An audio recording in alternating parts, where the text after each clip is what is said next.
Hello and welcome to 1,000 Whys. I'm Huang Rui.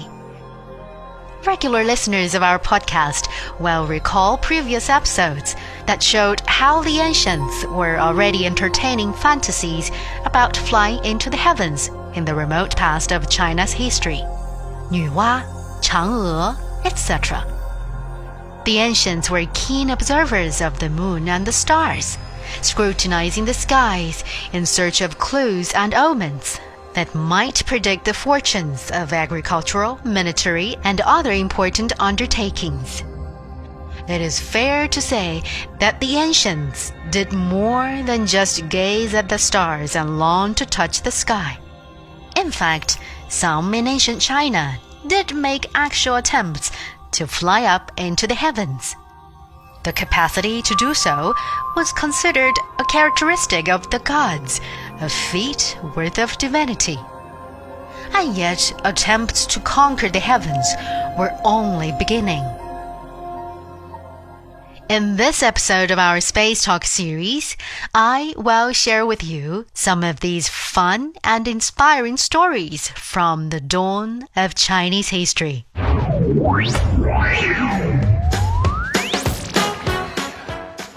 You and I are living in times of unending rocket launches and space flights. Unlike people in our generation, however, the ancients lived in a time when such modes of transportation would have been the stuff of absolute fantasy. Not to be daunted, however, our forefathers went about conceiving and building some rudimentary flying machines. Our ancestors thought of smart ways to draw from the secrets of a bird's ability to fly. Its wings. Yes, picture the image of a man engaging in the extreme sport of wingsuit flying. A birdman attempts to skydive by imitating the movements of a bird in flight with his body, while wearing a special designed inflatable suit.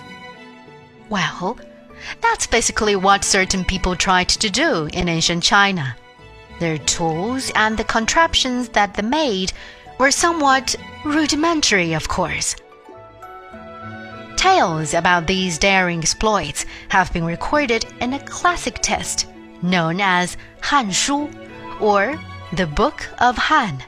It was published in 111 AD.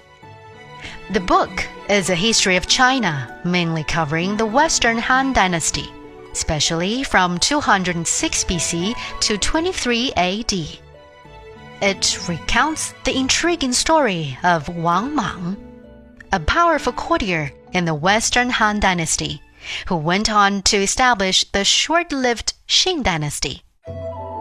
The story goes that needing to protect the realm against intrusions from the north, he ordered the recruitment of warriors with special talents in a bid to create something a bit like the special forces seen today. A lot of people came forward seeking to be considered for this special assignment. Among them was a man who claimed to be the perfect scout. He said he would spy on the country's enemies along the length of the northern border, because he could travel 1,000 miles a day by flight. The claim would obviously have appeared absurd at that time, but Wang Mang could not help his curiosity.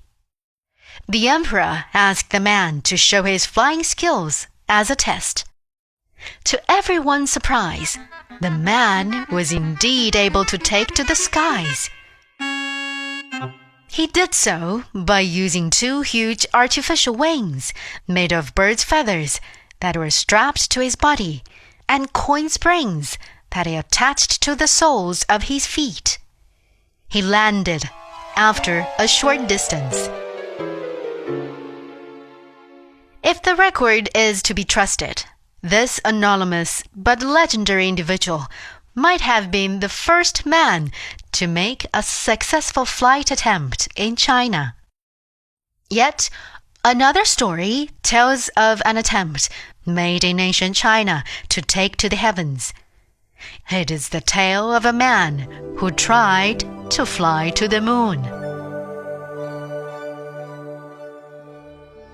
Legend has it that an official named Wan Hu, who lived about 700 years ago, was obsessed with the stars and dreamed of getting himself closer to them. He built a special spacecraft, albeit a rudimentary one, using a chair with some 47 large rockets strapped to the backrest. He sat in a chair and held 2 huge kites in his hands. A number of assistants then lit the rockets all at once and stepped aside.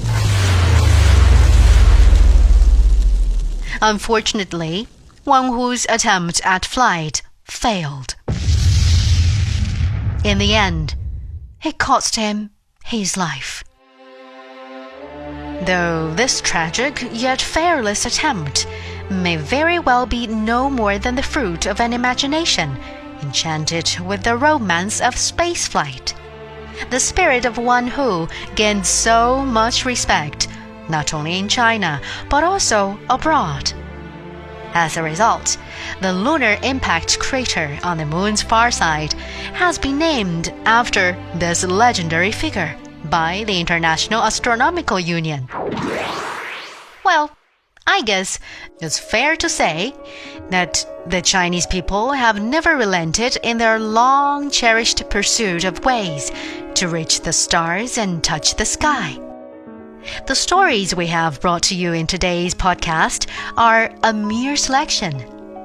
There are many more legends and myths that attest to the yearning to fly to the moon and venture into outer space, nursed by people in ancient China. For generations, those beautiful and romantic dreams remained just that, dreams.